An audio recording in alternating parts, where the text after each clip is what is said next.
L'évangile de la gloire du Dieu béni. Ce mot béni n'est pas facile à traduire. Vous savez combien de fois il apparaît dans le Nouveau Testament? C'est le mot par lequel commence chaque béatitude.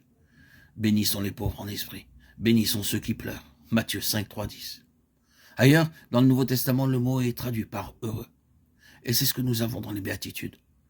Heureux sont les humbles. Et ainsi de suite. Mais vous hésitez à employer ce mot en relation avec Dieu. L'évangile de la gloire du Dieu heureux. Cela ne sonne pas bien à nos oreilles. Mais vous pourrez peut-être saisir quelque chose de cela. Dieu est dans un lieu et dans un état de grande bénédiction. Est-ce que vous ne demandez pas toujours au Seigneur de vous bénir et de nous bénir? Qu'est-ce que cela signifie?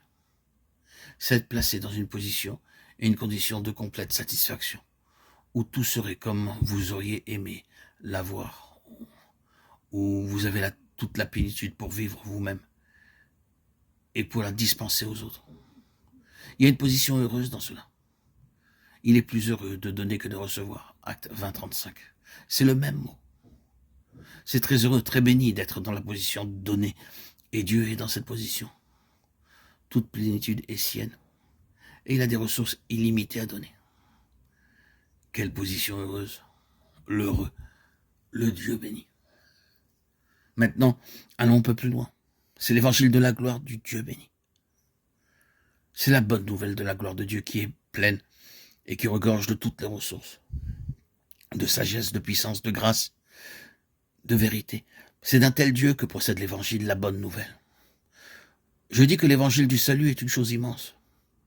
Qu'est-ce que vous comprenez quand on évoque le salut et l'évangile? Est-ce être délivré de la culpabilité et de la condamnation et des conséquences du péché ici-bas et surtout après? Et peut-être certaines autres bénédictions telles que l'assurance et bien d'autres choses. Mais par cela, vous avez seulement touché la frange de l'évangile.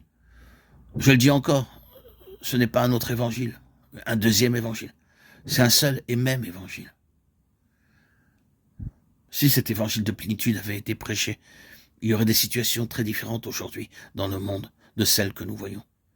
Le problème vient de la petitesse de l'évangile qui est prêché. C'est l'évangile du Dieu béni.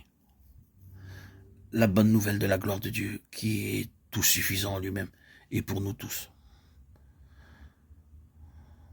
Qu'est-ce donc la gloire? Dans la racine grecque de ce mot, il y a le sens d'approuver en testant. Il y a un passage qui nous aidera à mieux saisir cela et qui se trouve dans 1 Pierre 1,7.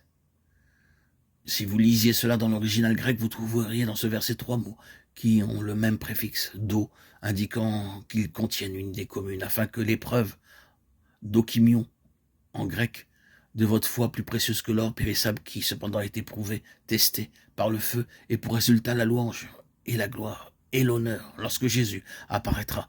1 Pierre 1,7. L'enchaînement logique est donc épreuve, éprouvé et gloire. La gloire est quelque chose qui est testé par l'épreuve.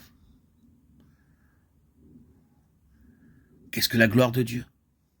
Vous verrez que la gloire de Dieu est presque invariablement reliée avec son caractère.